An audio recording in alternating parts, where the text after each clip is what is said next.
Hi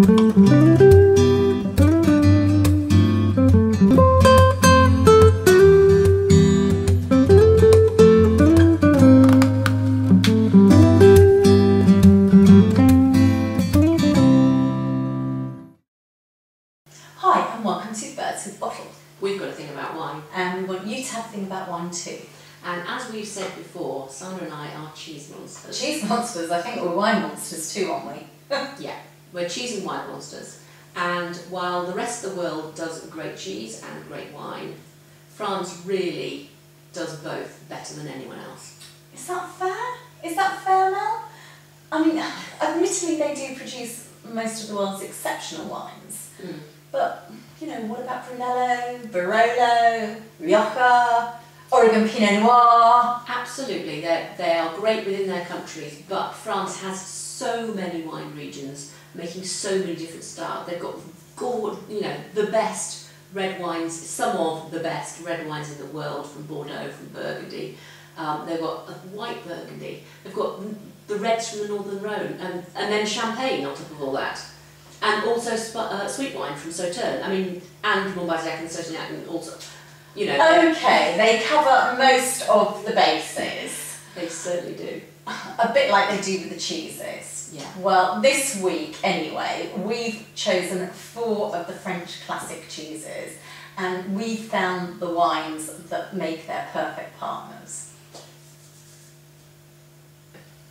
And our first wine is the Asda Extra Special Puy Fumé. It's the 2009 vintage and it's 1078. Yeah, now, Sauvignon Blanc is a classic combination with goat's cheese, so we've got some here to try it with, haven't we? Yeah, and Puy Fumé it's a Sauvignon from the Loire, which is another great French region. It's right next to Sancerre, so it's got that same pure, slightly mineral, quite fresh and linear taste. And they are indeed both Sauvignon Blancs. Yeah. Oh, that lovely, you're getting that Sauvignon nose, aren't you? But a slightly more restrained version than you would get from some of the New World countries. Yeah. But the taste is quite sweet, isn't it? It is, surprisingly so actually.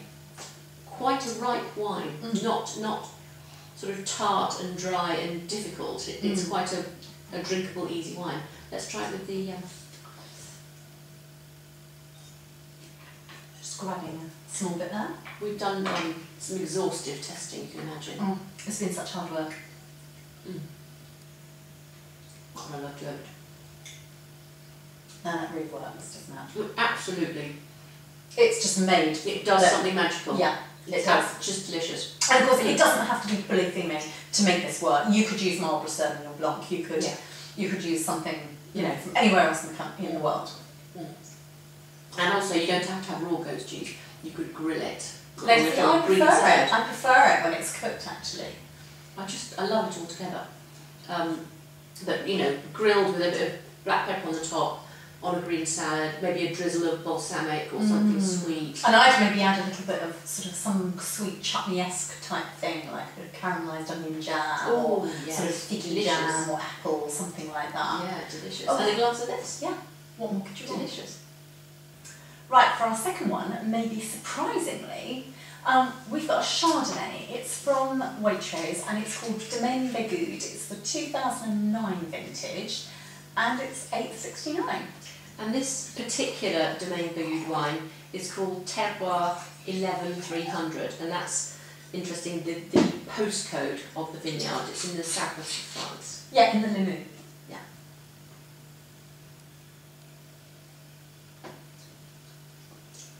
Very nice, isn't it? It's quite, there's weight, but it's not a rich, oily one. No, it's got a little bit of honeyed fruit. Yeah. It's got a little bit of citrus. Yeah, it's had a little bit of oak, so there is this sort of a slight texture, but it's not at all oaky, is it? No, it's not. In fact, good. You'd be hard pushed to jump one way or the other about knowing whether, just on the taste of it, whether it had some oak in it or not. Very nice balance. Lovely smell. So we've chosen the Comte to go with it because it's got quite a lot of flavour, so we wanted a flavoursome cheese. Yeah. This is going to be hard to do this because this is just my favourite cheese in the world. Yeah. Mm. Oh. Mine's Epoisse.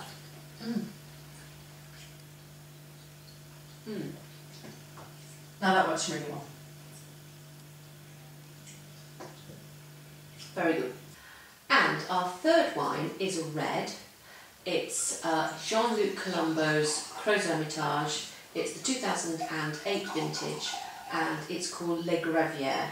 It's $13.99 in Waitrose. The Rhône, the northern Rhône, which is where this is from, the wines are all predominantly made from Syrah, and some of them can be quite sort of dark and moody and a bit hard. But Crozes Hermitage is generally fruitier and more approachable. It's quite gentle on the nose, isn't it? Yeah. Warm sort of fruit nose. Very smooth. Oh, exceedingly smooth. Yeah, there's no harsh tannins in there. It's super smooth. Delicious. Which cheese are we having with it, Sandra? Well, Comté is the one that works really well. Okay. However, it was also quite a winner with some of the other ones, like the goat's cheese and the Epoisse. Although with the goat's cheese, it sort of turned the cherry that you get in the wine into quite a Beaujolais style of wine, bizarrely. But I just read the label and it says melting cheeses on the back of this, so in theory it should go with it. You never see that, do you? Good melting cheeses. No, yeah. So it is good. Yeah. Very good. I might have to have another piece. Delish. Right, for our last wine, we're going to Chateau Rumière. It's a Sauterne, and it's available from the Co-op at $11.99 for a half bottle. We've been lucky here. We've been given a full one to open for you today. But it's the 2008 vintage, and doesn't it look lovely? And smells delicious. Such a golden colour. Doesn't that smell? Oh, I don't even need to twirl. It's so beautiful. Yeah, it's really just jumping out the glass. I tagged a small trip to this vineyard onto the end of my summer holiday this year. I loved it. They're in the Barsac region. It's so quaint and farmyardy, little tiny lanes. It's so homespun, Barsac. I love it. And they were so welcoming, and they just inherited this place, and they're doing fabulous things, and the wines were extraordinary. I mean, it was early in the morning, but the wines just sang. Really extraordinary wines. Well, this is starting to sing to me now. I mean, I'm getting just on the nose, I'm getting sort of honeysuckle, and I'm getting honey, and I'm getting a little bit of kind of citrusy fruit. It is so beautiful. It's like honey. It is like honey with honeysuckle in it, isn't it? Yeah. Beautiful. But it's not cloying. No. It's fresh. Now, Sauterne is surprisingly brilliant with cheese. It is. And now one of the classic combos here is going to be the Roquefort with this. Absolutely. Should we do that first? Yeah, let's do that first. I'm just going to grab a little bit there. Just the cheese. The cheese is delicious.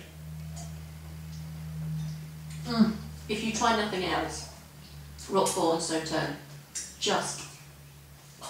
It's the sweet and the salt. It's sort of like one of those sweet and sour salted caramel dishes or something like that, isn't it? But it's dirty, but it's got the heavy sweet. Oh, it's absolutely delicious. Let's try the Epoisse while Yeah, because the Epoisse goes well with this as well. I've had to use a spoon for the Epoisse because it's walking away by itself. Yeah. And in fact, and just of note, I mean, we tried it with the goat cheese as well, and that worked too. Is that too much? No. Shame. Oh. I just love the Epoisse. Oh, it's stuck into my fingers. What a mess.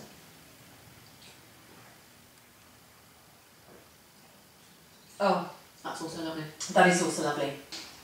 I bloody love cheese. It's just cheese and wine. I mean, how lucky are we? See you next week. See you next week.